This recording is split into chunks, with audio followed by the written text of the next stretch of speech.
Hi, everyone. Welcome to New Day, New Word. We're the nerdy ones who take a word and we kind of play with it and we make it, we expand upon it, give it a new meaning, or maybe talk about some of the old possibilities of the word. And today's word is kind of, I'm cheating a little bit. It's going to be actually more like a phrase because we're up to the letter G in our alphabet, and so what came to mind instantly today is growing our garden. So we've got two G's, two, and I thought we'd have a little fun today. And hi, Monty. Thanks for coming. I think we do something a little different.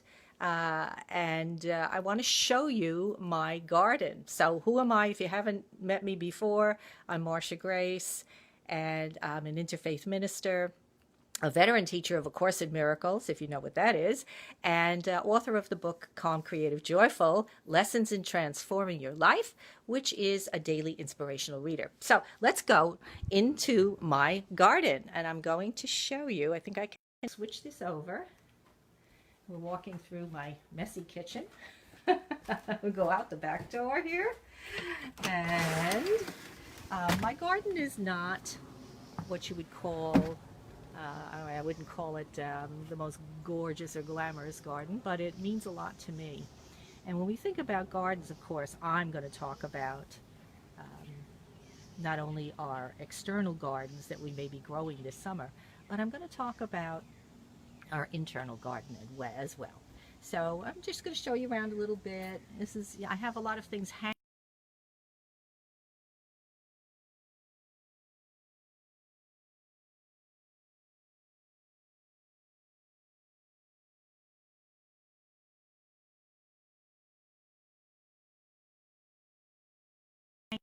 Oh, there we go. Okay. I don't have a lot of sun in my backyard, but I do have sun on my deck. So I have a lot of my house plants that I bring in from indoors to summer outside. And here are some of them, the spider plant. I have, oh, and I'm so delighted to see that one of my bulbs, amaryllis bulbs, is beginning to bloom. So here are some other ones, but they're not feeling it the same way this one is. So there it is, and some basil in a little pot, begonia, Christmas cactuses down here, spider plant, my aloes, which are wonderful to keep in the kitchen. And if you cut yourself, you just or burn yourself, you put a little the gel from the leaf on it, and that's oxalis. I'm not sure how you pronounce that, but I love the purple. And this is that citronella uh, begonia that keeps the bugs away. Here's my beautiful bird of paradise, which does bloom in the house in the winter. Croton.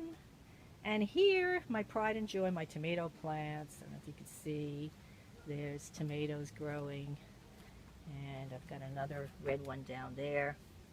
So this is where I can at least grow some tomatoes, homegrown, which taste like nothing else, right? The store-bought just doesn't compare.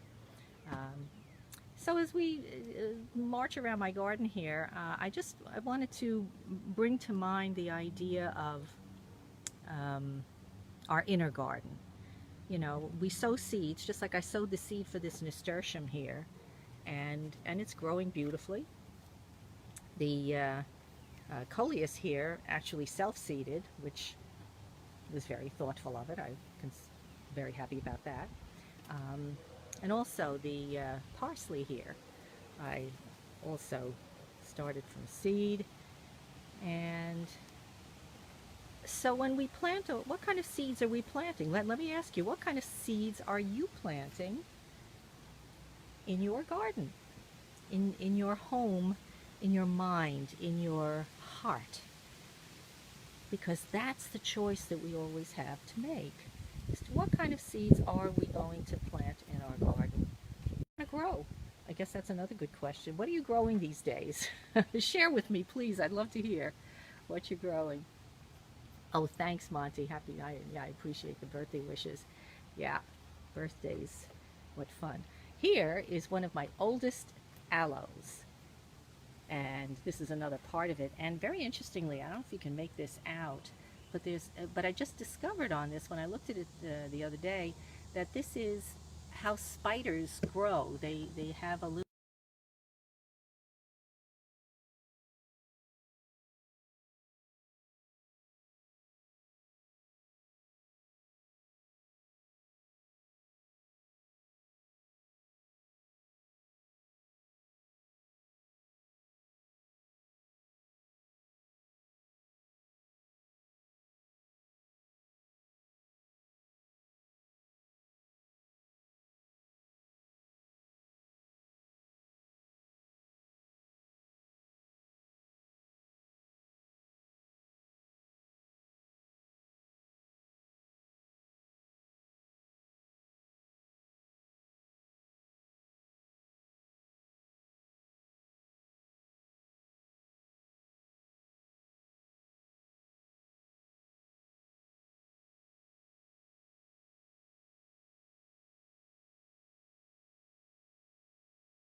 up.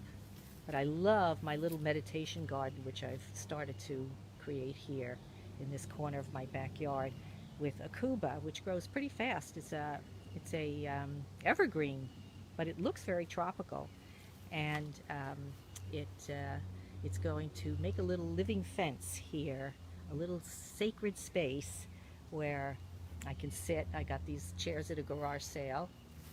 I could sit by myself with somebody else, whatever, and commune with the divine.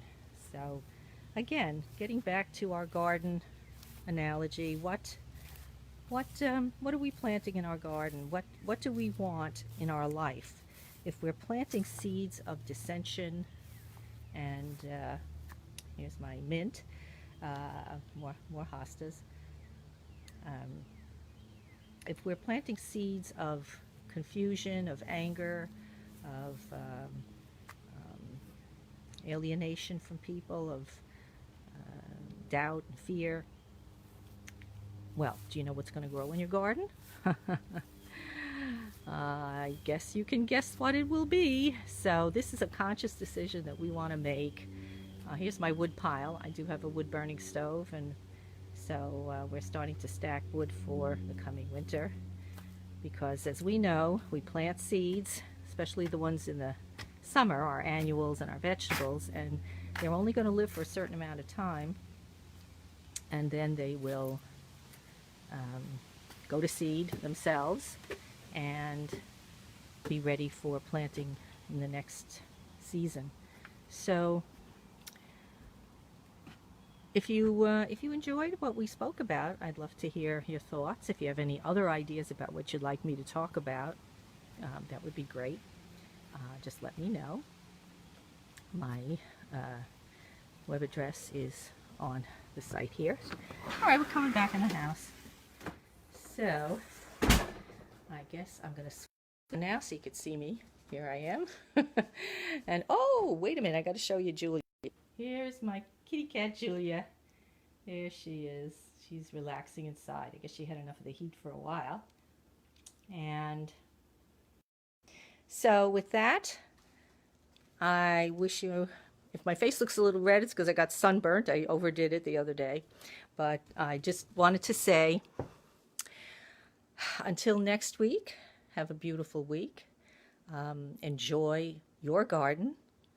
Plant the seeds that you want to see grow. The seeds of happiness, the seeds of joy, the seeds of friendship and love, the seeds of following your passion and doing what means the most to you. So many blessings.